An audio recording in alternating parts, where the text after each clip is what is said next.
আমি মোহাম্মদ শফিকুল হক আকন। আমার ছেলে তাওসিফ আবির, ও ক্লাস 9 এর একজন স্টুডেন্ট। তো আমি আসলে অনেকদিন ধরে ভাবছিলাম আমার ছেলেকে কোনো একটা ভালো জায়গায় কোডিং করাবো, এবং এই কোডিং করানোর জন্য অনলাইনে আমি অনেকদিন ধরে সার্চ করছিলাম যে কোথায় কোডিং করালেও একটা কোয়ালিটি এনভায়রনমেন্ট পাবে।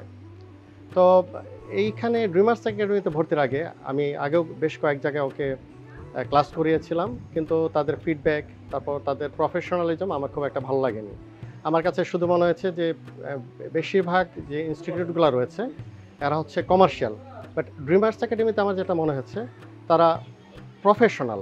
তারা তাদের কাজের ব্যাপারে সবসময় সিরিয়াস, এবং সিরিয়াসলি তারা বাচ্চাদের বিষয়গুলা ধরে রাখে।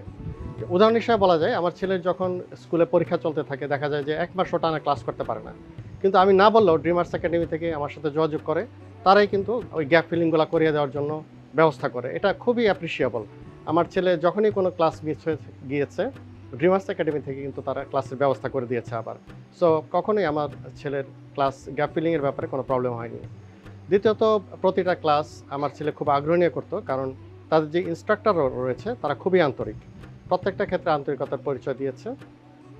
এবং আমি মনে করি যে আমার ছেলে বড় হয়ে কোন প্রফেশনে যাবে এটা এখন আমি জানি না, এটা আল্লাহ তাআলাই ভালো জানেন, এবং তার ইচ্ছা তার ওইদিকে নিয়ে যাবে। কিন্তু কোডিং হচ্ছে এমন একটা প্ল্যাটফর্ম যেটা তার যে কোনো ক্ষেত্রে সে ভবিষ্যতে যাক, এটা তার কাজে লাগবে। নেক্সট জেনারেশনের সঙ্গে তাল মিলিয়ে চলতে গেলে আমার মনে হয় যেহেতু আমার ছেলে কোডিং করেছে, সে তাদের বন্ধুবান্ধব বা যে করাচ্ছে এগিয়ে থাকবে।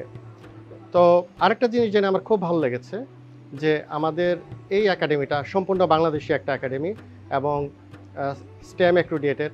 পাশাপাশি আরেকটা যেটা ইম্পর্টেন্ট ইস্যু, যে আমাদের গণপ্রজাতন্ত্রী বাংলাদেশ সরকারের আইসিটি ডিভিশন তারা এটা সাবসিডাইজড।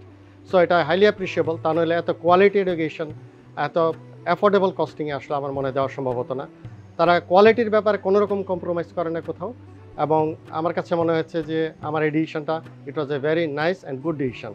আমি আমার আরেক ছেলে রয়েছে, তাকে ওই ড্রিমার্স একাডেমিতে ভর্তি করব, আর আমার ছেলেকে ইনশাল্লাহ কন্টিনিউ করব যতদিন পর্যন্ত তাদের বিভিন্ন লেভেল, বিভিন্ন অফার থাকবে। ধন্যবাদ সবাইকে।